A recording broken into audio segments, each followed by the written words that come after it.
20 guns that become worthless. Do not buy them. Some guns lose almost all their value the moment you leave the store. Not because they're old, because something went wrong. Companies got sued. Pistols got recalled. Some of these guns can fire without anyone touching the trigger. Today we count down 20 guns you should never buy. Starting with a pocket pistol that barely fires twice in a row.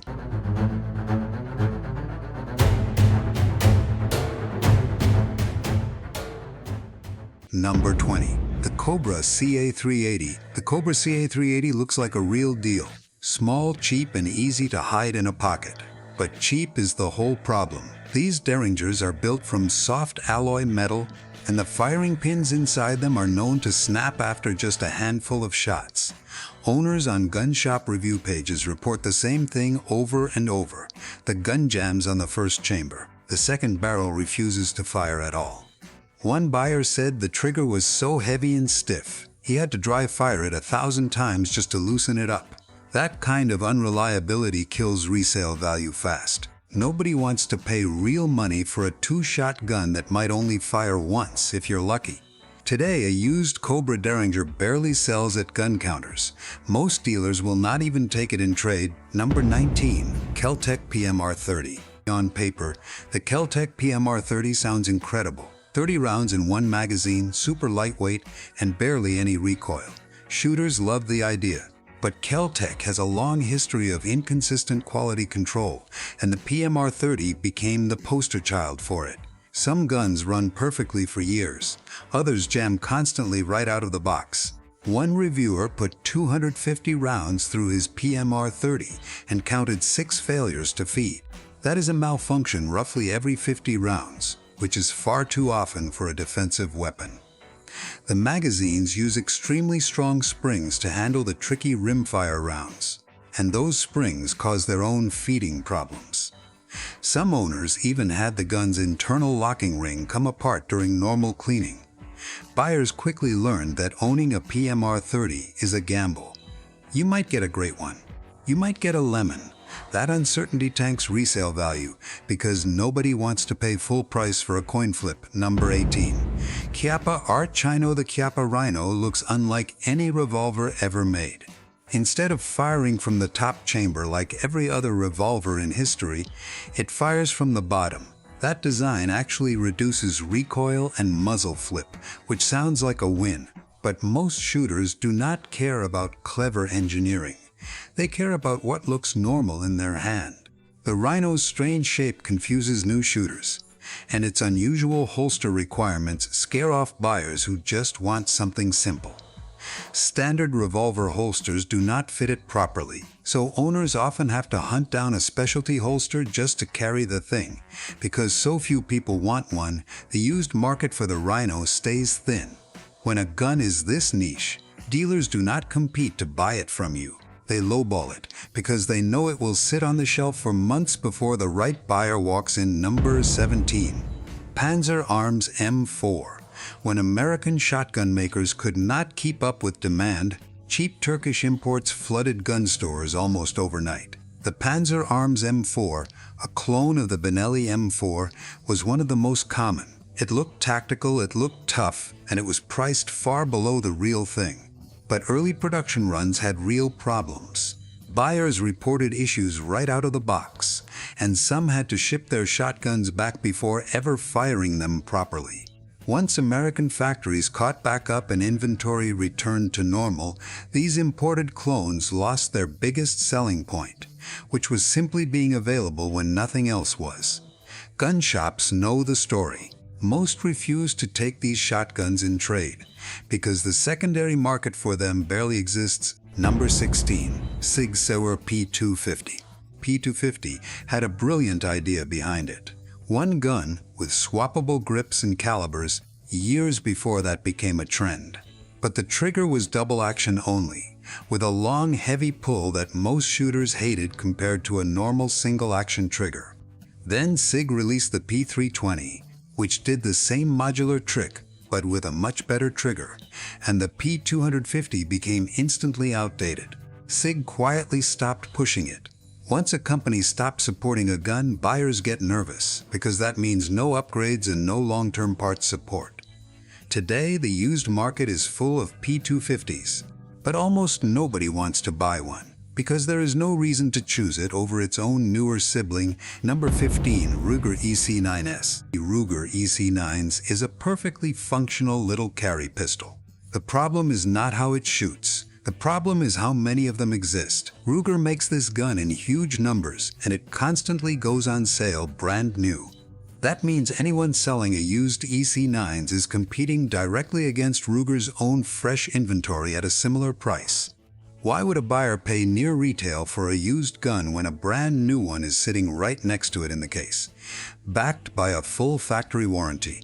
During times when guns are hard to find, demand spikes and prices climb fast. But once shelves are full again and buyers can shop around, budget pistols like this one fall right back down, and sellers are lucky to get half of what they originally paid for it. Number 14, Taurus Spectrum. The Taurus Spectrum came out with a unique polymer design and a splash of color options that stood out on the shelf. For a moment, that novelty worked, but shooters quickly ran into feeding problems, and those problems seemed to depend heavily on what ammunition was used. A gun that only works with certain ammo brands is a gun most people do not trust for personal defense. Word spread fast in online reviews and gun forums. Once a pistol earns a reputation for being picky and unreliable, that reputation follows it forever, no matter how many later batches might have fixed the issue. Buyers moved on, and the Spectrum's resale value collapsed along with its reputation. Number 13, Remington Model 770. The Remington 770 was built to be an affordable starter rifle, and it succeeded at that job almost too well. It sold in massive numbers, almost always bundled with a cheap scope as a complete package deal. That sounds like a good value until you try to sell it used. Because so many hunters already own one, and because new 770 packages are constantly on sale, buyers expect a steep discount automatically. It does not matter if your rifle is in perfect condition. The market already knows it is common, cheap, and easy to find, so nobody feels the need to pay a premium for a used one. Number 12, Remington Model 783. The Remington 783 followed the exact same playbook as the 770, another budget bolt-action sold in a scoped package. It can shoot just fine for a hunting trip. But like its sibling, it was mass-produced and constantly discounted brand new. Buyers who see a used 783 for sale already know they can find a new one on sale somewhere else for close to the same price. That kills any leverage a private seller has. Package rifles like this one get treated as disposable tools rather than guns worth holding on to. And the resale numbers reflect exactly that. Number 11, Savage 111 Package Rifles. Savage built a strong reputation with the Model 1 and 10 platform, known for surprisingly good accuracy at a fair price. But the older 111 package rifles, sold in huge volumes with basic scopes attached, flooded gun shops for years. There are simply so many of them out there that used buyers know they can find one anytime they want, for cheap, without waiting or negotiating. A nicer Savage with an upgraded stock and better trim can hold value in a different category entirely because it stands apart from the flood of basic models. But the standard package rifle gets lumped in with every other mass-produced starter gun. And that oversupply is exactly what drags its resale price down year after year. Number 10, Hi-Point C9. Here is where the story flips. The Hi-Point C9 is ugly, heavy, and cheaply made from stamped steel and thick plastic. Gun snobs love to make jokes about it, but here is the twist. Multiple reviewers who expected it to fail were shocked when it just kept working. It comes with a genuine lifetime warranty, and Hi-Point's customer service is often ranked among the best in the entire industry. Despite all that, a used Hi-Point sells for next to nothing, sometimes barely a third of its original price. The reputation for being a joke follows the gun everywhere it goes, even though the gun itself usually does its job just fine. It proves that resale value is not always about how well a gun works. Sometimes it is only about how a gun looks sitting in the case. Number 9. Kel-Tec Sub-2000 Generation 1. The original Kel-Tec Sub-2000 had a genuinely clever party trick. It folds in half to fit in a backpack or a glove box. That novelty sold plenty of first-generation units, but the plastic components felt cheap, the trigger was heavy, and accuracy was inconsistent from gun to gun. Once the excitement wore off, shooters wanted something with better ergonomics and more polish. Then Kel-Tec released the Gen 2 version, which fixed many of those complaints. Instead of helping older units, the upgrade made things worse for first-generation owners, because now buyers had an obviously better option sitting right next to it.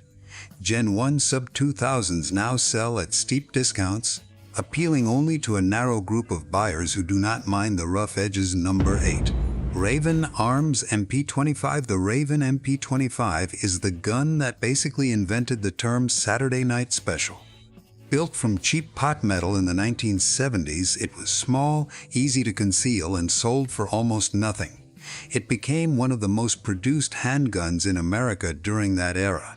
But cheap manufacturing meant cheap performance, and the company built its entire business model on volume instead of quality. In 1991, a devastating fire destroyed the Remington Arms factory, and the founder chose to retire rather than rebuild. Once a manufactory disappears, there is no factory support, no replacement parts, and no reason for collectors to want one beyond curiosity. Today, a Remington MP25 is worth barely more than scrap value. Number 7. Lorcin L9. This one might be the most shocking story on this entire list. In 1993, Lorcin was the #1 pistol manufacturer in the entire United States, producing almost 350,000 handguns in a single year. The L9 was their flagship 9mm model, built on the same cheap pot metal design as their smaller pistols. For a brief moment, Lorcin looked unstoppable. Then the lawsuit started. By 1996, the company was bankrupt, buried under 18 pending legal cases. It briefly clawed its way back the following year, only to get hit with 22 more lawsuits and shut down permanently in 1998. A company that once led the entire American gun market vanished within 5 years. Today, a Lorcin L9 sells for less than $100, if you can even find a buyer at all. Number 6. Bryco Model 38. Bryco Arms was part of the same cluster of California manufacturers that built cheap guns throughout the 1990s. Their pistols were made from cast zinc alloy and sold for around $80 to $100, a fraction of what name-brand pistols cost. But the company made a decision that should never happen in the firearms industry. Earlier versions of their pistols could be safely unloaded with the safety on. Newer models required the safety to be switched to fire in order to unload the gun, which hid a jamming defect instead of fixing it. The written safety warning that used to explain this was simply deleted from later guns, leaving owners with no way to know the danger they were holding. Multiple people were injured because of it, including tragic cases involving children finding these guns in homes. The lawsuits piled up for years until a $24 million judgment finally forced Bryco into bankruptcy. Number 5. Jennings J22. The Jennings J22 was everywhere in the 1990s. It was one of the cheapest semi-automatic pistols you could buy, and it sold by the hundreds of thousands. Owners on gun forums still talk about picking one up decades ago for $50, ammo included. But cheap manufacturing meant these guns jammed constantly, sometimes failing after just a single box of ammunition. The company behind it split into multiple related brands over the years, each one facing its own wave of lawsuits and financial trouble. Because so many of these pistols were produced, and because their reputation for jamming became so widely known, the resale market for a Jennings J22 today is almost non-existent. Most gun shops will not even bother listing one for sale. Number 4. Kimber Solo. Kimber built its reputation on high-quality 1911 pistols, so when they released the Solo, a small 9mm carry gun, expectations were sky-high. Instead, The Solo became one of the most talked about failures in the company's history. Owners reported constant failures to feed and failures to eject, sometimes even with Kimber's own recommended ammunition. Some owners sent their guns back to the factory multiple times, only to have the same problems return. On Kimber's own official forum, longtime members openly called the Solo the biggest disaster in the company's history. Kimber quietly discontinued the Solo in 2017, and to this day, the company does not offer factory support or replacement parts for it. A gun with no manufacturer backing is a gun almost nobody wants to buy. Number 3. Remington R51, original 2014 release. 2014, Remington unveiled the R51 with huge fanfare, bringing back a classic design from the 1920s in a modern 9mm package. Gun writers who got early access loved it. Then real customers got their hands on production models and everything fell apart. The pistol suffered from constant failures to feed, failures to eject, and worst of all, it could fire out of battery, meaning the gun could go off before the slide was even fully closed. That is a serious safety failure. Number 2. Remington Model 700, pre-2006 Walker Trigger. The Remington Model 700 is one of the most respected hunting rifles ever made, and most versions of it still hold strong value today. But there is one specific version every buyer needs to know about. Rifles built before 2006 used something called the Walker Fire Control Trigger System, and it had a hidden flaw. Internal documents revealed that Remington knew as early as 1979 that debris or contamination inside the trigger mechanism could cause the rifle to fire without anyone pulling the trigger, sometimes just from closing the bolt or releasing the safety. After years of legal pressure, Remington finally agreed to a nationwide settlement to replace the defective trigger mechanisms in millions of rifles.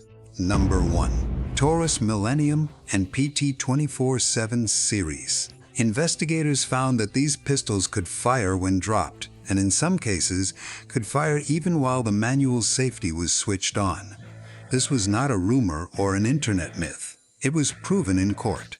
One tragic case involved a Taurus pistol that discharged while a man was simply loading a magazine, and the bullet struck his wife and their 11-year-old son, who did not survive. The lawsuit led to a settlement worth $239 million, and Taurus agreed to recall nearly 1 million pistols nationwide.